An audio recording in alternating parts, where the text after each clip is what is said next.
All right, what's going on, everybody? We're back with another interview. This one's going to be jam-packed with value, so you're going to want to listen up, take notes. I'm here with one of my partners out of Chicago, Illinois, Brian Hochstetter. And Brian is coming up on his 2.5 year mark in the business, but he is building one of the biggest pipelines I know out of anyone I'm working with. So his business is absolutely blowing up. He's a multi-million-dollar producer.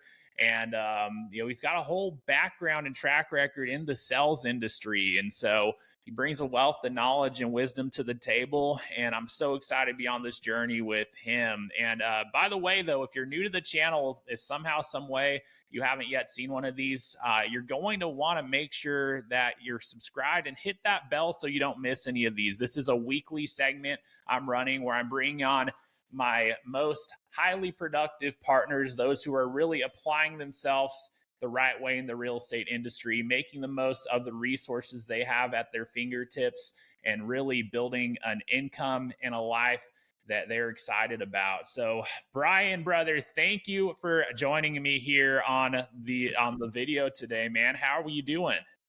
I'm doing great, and great introduction. Thank you very much. It's yeah, man, it's been a pleasure running with you these last 2.5 years. I can't believe it's gone by like that. Oh yeah, Really quick. Yeah, it is crazy how time flies, but man, it's been incredible to see the growth, and just so stoked for what it is you're building here. But man, before we dive into all the real estate stuff specifically, let's talk about life before real estate, man. Like what was your journey up to this point? Yeah, so always kind of been in and around real estate. Was an owner, landlord, kind of investor, but was primarily making this work for me, my mouth in sales for 20 plus years. And did the went from your local, sales, door to door, consumer sales. I've done everything from manufacturers rep, covered the pretty much the whole Midwest, from Canada down to Texas, the Rockies to the Mississippi, and outside sales. And really got tired of working for somebody else, and decided I stop fooling around and on the outside of real estate, and take the bull by the horns, as they say, and become my own boss, my own owner, and make my efforts count more for me. So yeah, I mean, that's kind of, it helped a lot to be in sales, I think, to transition into real estate, that you got to eat what you kill. Yep.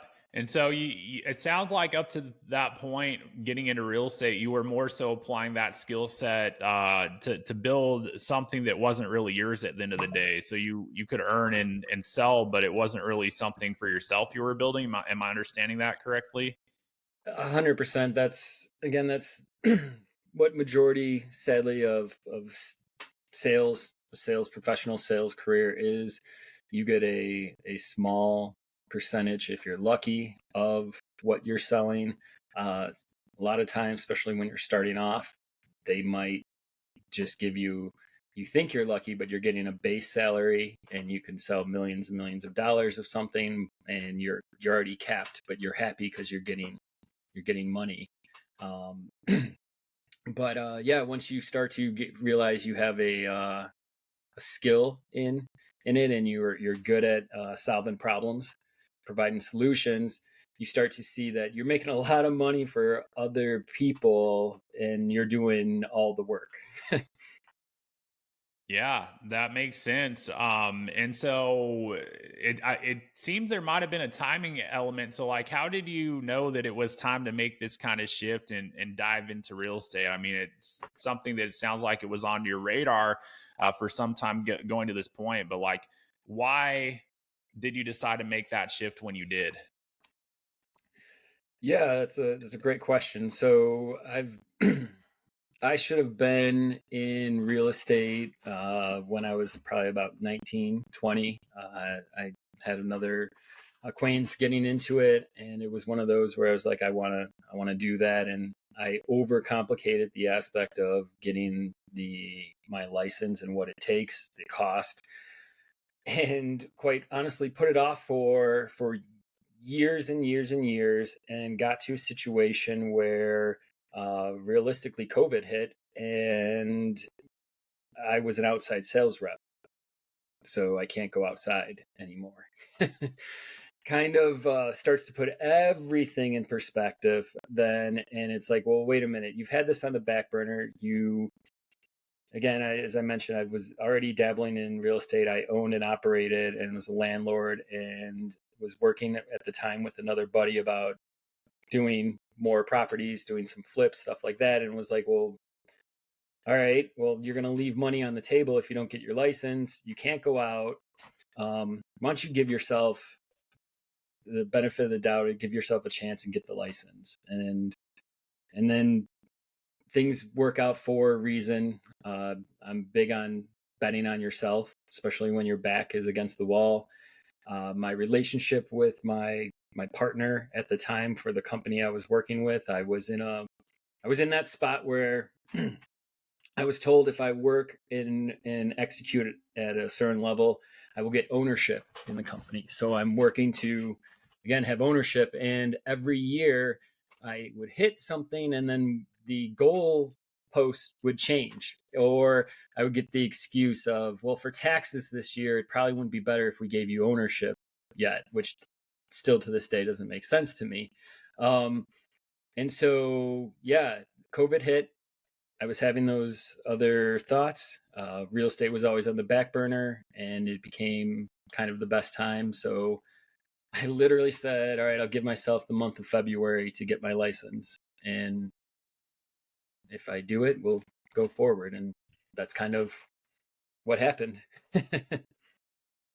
Wow, so it worked out. Yeah, that's a crazy thought to, and honestly, like I wouldn't be surprised if some people watching this can relate to that. It's like, hey, I had this thing going on up to this time point, and then the rug got ripped out from underneath. It's like, it's kind of crazy to think how something that, like, I mean, no one could really anticipate or plan for like that could happen, like the world shutting down. And then, what happens if your whole way of earning is based around connecting with people on the ground, and that's not happening? It's like, what do you do? And so, yeah, there were a lot of real estate careers that got launched in the process of that. But that's, cool to know that it worked out in your favor, like being something that was always on your mind and radar. And it just came to a point in time where, hey, if I'm going Well, to we all do need a this, nudge, right? yeah, yeah. Sometimes there's got to be some catalyst to that, Mm-hmm. and so, you got your license, and you jumped right into the industry. And man, I'll tell you, you're a super sharp guy. So like, out of all the different directions you could have gone, why did you decide to go with EXP Realty? Partnering with myself and Trey as well. But like, why EXP out of the different options in the playing field there? Especially, I know like Chicago, there's so many options, man. But what did you see in that? Sure. And it's, excuse me. I actually have a funny visual representation. I just realized looking at the screen behind me, this little guy. I got this little guy in the back of my head all the time. And he's telling me that what I need to do. And um, I realized that when I got into real estate, the ability to only have to listen to that little guy. I can be my own business owner. I can essentially do things how I want to do them, with obviously within parameters. But I don't. I found myself earlier in my life and in sales, especially when you're working for someone else.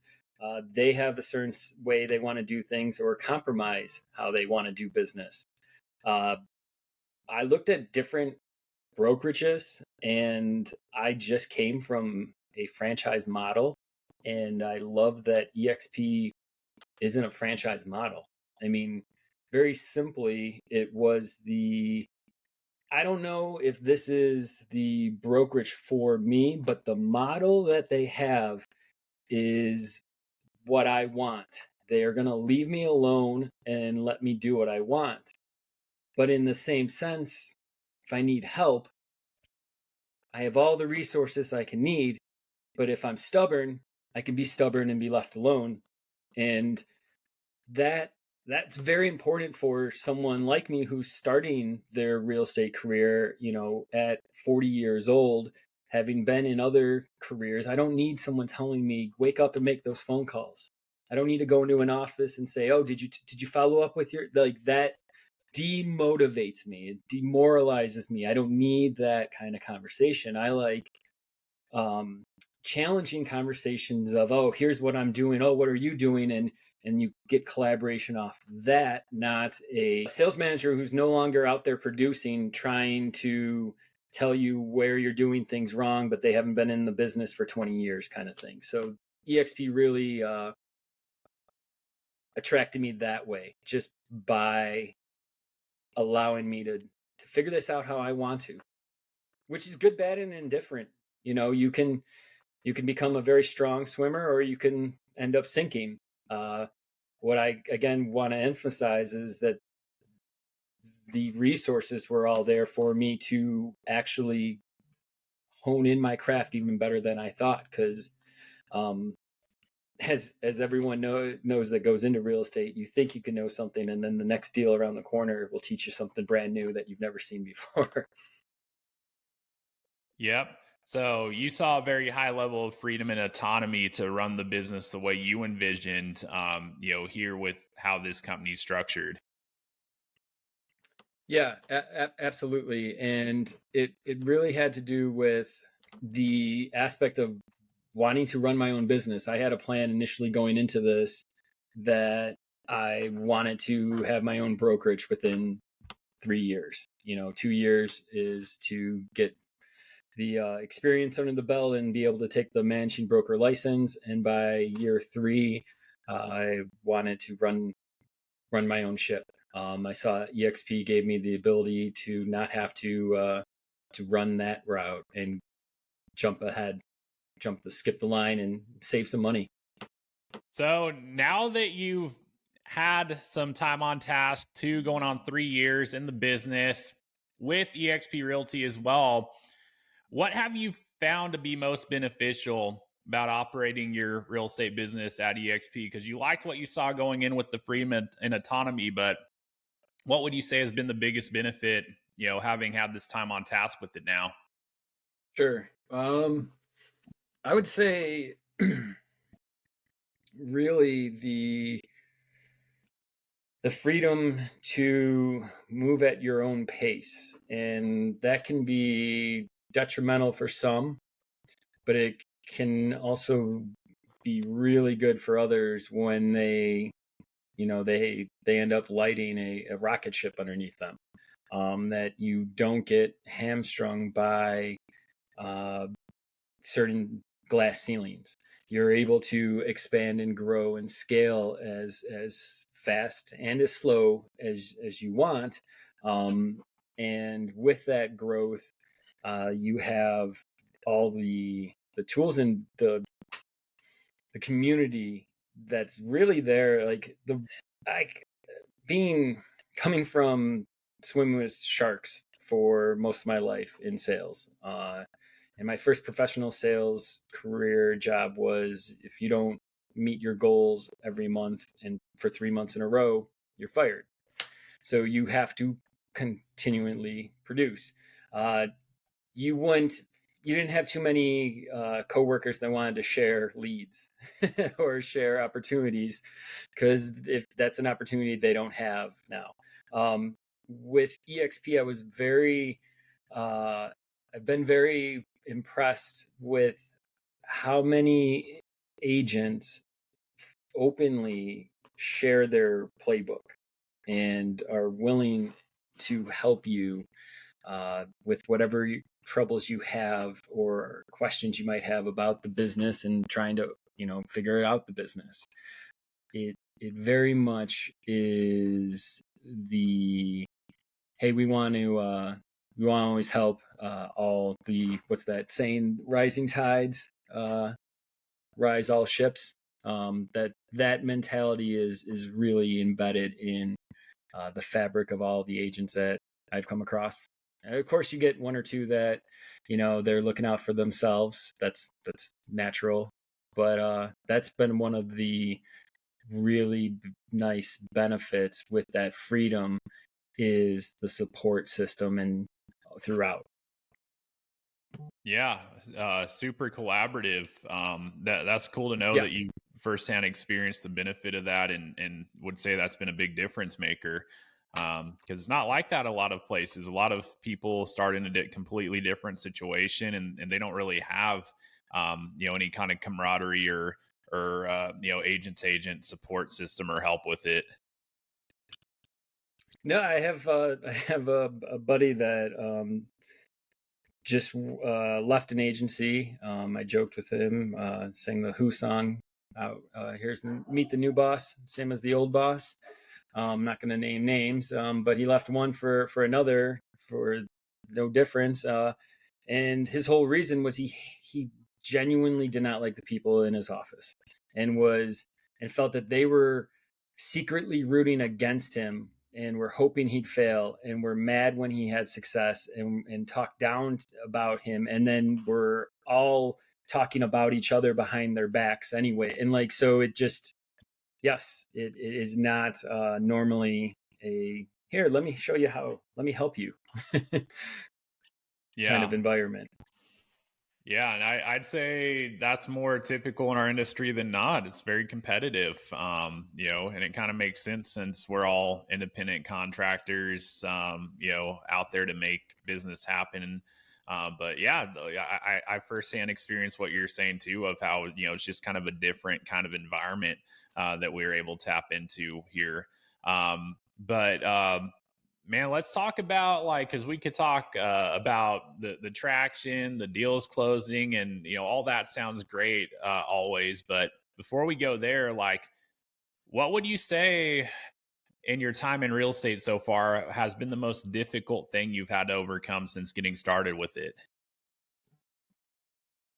I'd probably say, funny enough, dealing with having consistent confidence in what you're doing in whatever arena you're going into.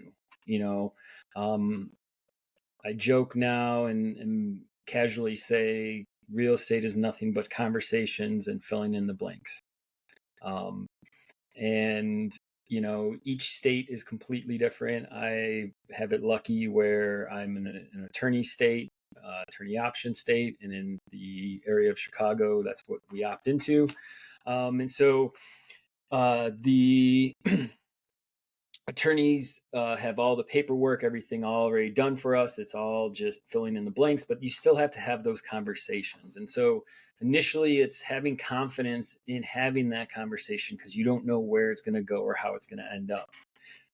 But that's with anything and everything. You don't know how these conversations are going to end up. And so what it comes down to is learning the right questions. And I think that probably dovetails into that confidence aspect, and having consistent confidence is, are you learning to ask the right questions at the right time to move the ball or facilitate whatever you need to do for your client when it needs to be done. Um, it's not complicated. You can very much complicate this business. I'm sure people out there will disagree with me, but I'm sure there's a lot of agents out there. I think I heard Mitch Rybeck say this, I think my first or second month in at EXP. And I was like, man, he's crazy. And now I echo him. Real estate's easy. It's not hard. You just have to you have to figure out the people across from you and what they want and how you can help them get them there. And so how do you do that? You got to figure out how to ask the right questions and listen. So that's was the biggest thing, is overcomplicating it, especially at the beginning, to then realizing, okay, well, no, it's just having the right conversations. Of course, I'm oversimplifying that. There's aspects of finding leads and the consistent closings and all that. But that's business and marketing. You can get all the leads you want, but that doesn't mean you're going to get clients. It doesn't mean you're going to close deals. You have to learn how to connect. And so really, yeah, that was the, what was your question again? Yeah, How to, that's a great takeaway. No, the most difficult thing you've had yeah, to overcome. So you'd say it was that, just really figuring out what those key things are to ask in the process. yeah. I mean, the rest of it is there's a formula. We have forms. We have a step-by-step process essentially when someone goes under contract. So it's understanding and knowing you can do that once or twice and really almost sound like an expert. Here, after 5 days this happens, at 10 days this happens, at 25 days this happens. That's great, but if you don't know how to read the barometer of your client and when you should talk to them, poke them, play devil's advocate with things, that's where I think that's the hardest part. That's where I think we have such a high mortality rate of agents. They don't live past their first or second life, so to say, in the business. And I think that's because they treat it either very transactional, and it's just here it is, or they don't treat it like a professional, and because they think it's all the relationship, that um, they worry too much, or they act too much as a friend, and forget that they're still providing a service. So it's that levity, really. Yeah, that's a valuable insight right there. And hopefully this isn't a loaded question, but like I can't help but ask how, having heard all that, like how do you know what questions to ask? I think that's like probably one of the best things I've heard shared so far on one of these. But like, how do you know? How do you figure that out? Yeah. The cop out answer is experience. You trial and error. Um, but the reality is some of that is very true. Um, you can't follow a, a script necessarily. You can the first couple times, and you might get some success. It might open the door a little bit, but people get turned off when they feel like they're in a sales funnel. They're in a process where we all are at the point where we've been exposed to the say yes mentality for sales, where I'm going to keep getting you saying small yeses to get you to the big yes. And so when anyone I find feels like they're in kind of a robotic cadence, they're going to turn off. So yeah, it's trial and error, but at the end, it's really just simply what are they looking for? Asking the right questions have nothing to do with your intentions. It has everything to do with what their needs are, and then their needs will actually equate to what intentions you need to have. So I believe if you frame it in, where do you want to go? Let's say we're talking to a buyer. When do you want to go there? Why do you want to go there? You get your motivation. How does that look? Essentially, like what's your budget for that? What do you want to accomplish with this? You get those four things. That's all again on their thing. That will dominoes any other, you know, real estate questions that you need to have. It all comes from those four factors. Okay, so where do you want to go? Why do you want to go there? What's in there? What's important there? Oh, so okay, so you want to be there. Why? Oh, I have family in this thing. Oh, so you're looking to get back in family? Yeah, it's really important because it's going to be my father's 80th birthday in June. Oh, are you looking to hopefully get there before June? Yeah, I would love to. So like you're progressing the conversation by learning about their motivation for why they're doing whatever they're doing. That's our role. We don't sell anything. That was the best thing that I think the easiest weight off my chest was coming from what did I do today in sales to I don't sell anything. I still have to produce.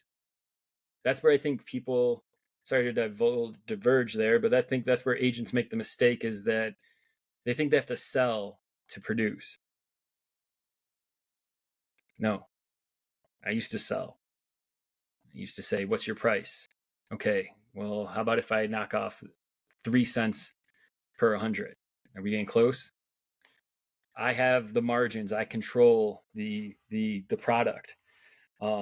This is the exact opposite. You have no control, and that's what's great about it. You're just consulting and guiding, and that's where those questions of what do you want, how can I help you get there, and the quicker you can realize that it's on them to give you those answers, but you have to ask those questions, everything else starts to become a lot easier. Everything becomes easier to unlock. A hard conversation.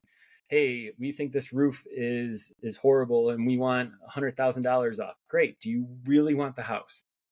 Well, yeah, we will do anything for the house. Well, then we can't ask for $100,000 off. Like, it makes that conversation easy again, because you're going back to what do they want.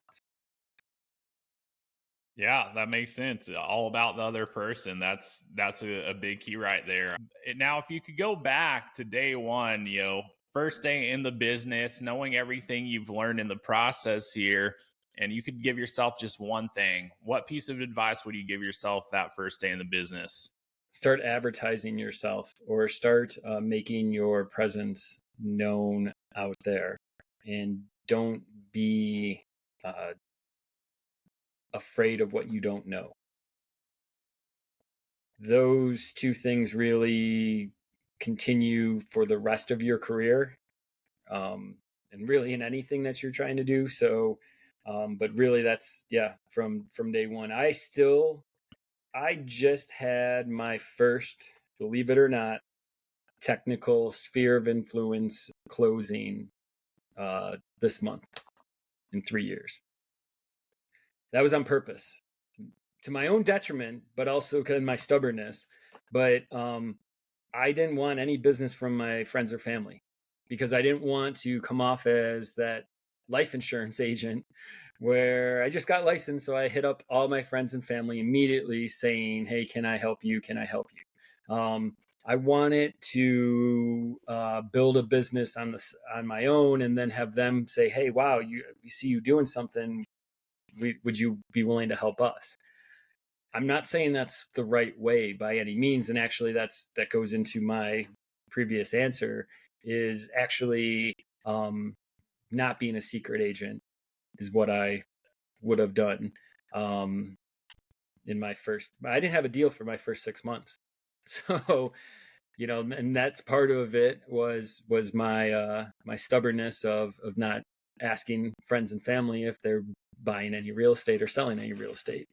So, with everything you've built up to this point, man, looking forward, what would you say you most look forward to accomplishing? You know, repeatability. That's probably where I'm at. My word for the year was transformative. And, I kind of, I think I stuck to it pretty well. I still got a couple months left. But I've been doing a lot of things to transform my business, and I've been seeing the results. And so now it's that consistency part, but it's the repeating, making it repeatable. I mean, this is what I have, a makeshift whiteboard behind me. That's is getting ready for next year. That's the first 3 months, and then below it is the next 6 months. But that's of 2024. Now is the time to start tweaking, and all right, this works. What can we do to grow, and how can we repeat the success?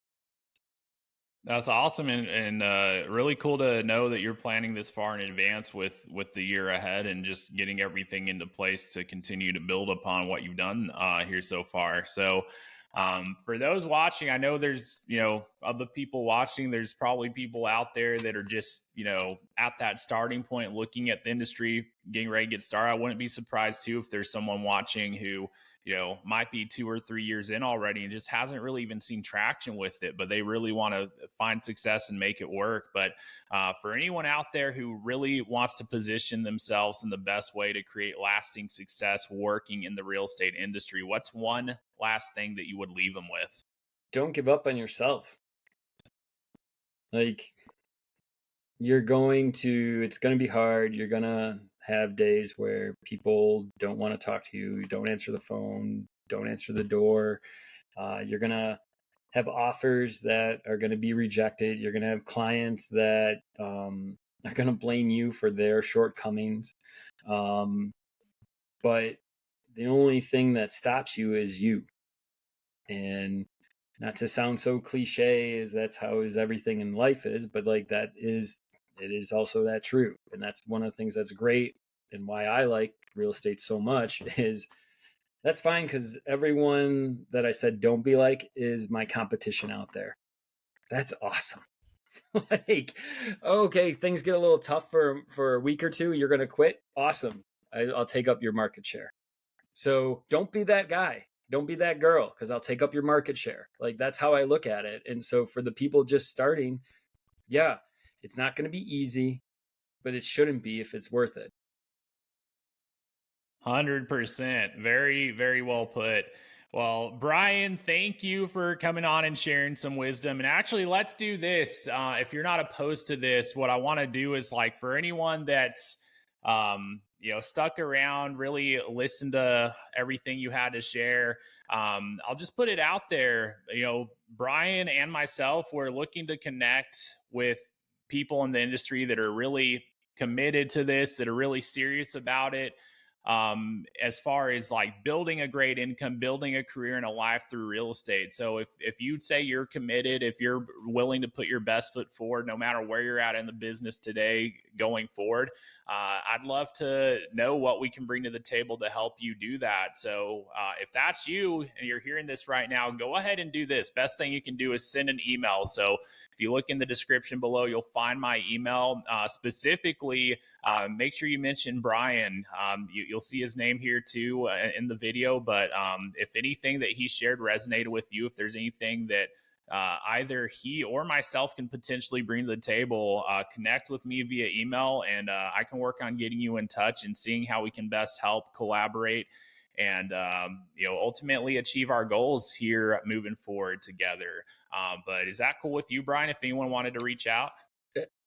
Absolutely. That's I'm happy to say that I've taken my opportunities that have been in front of me running and have become a mentor inside the brokerage as well. And ultimately my goal is to get more on that coaching side because of my too many years of experience in sales and having those conversations that I do believe that while I have value with clients, I have value to agents. So I'm more than happy to help start some young careers and get running with the others that want a little kick in the butt, maybe.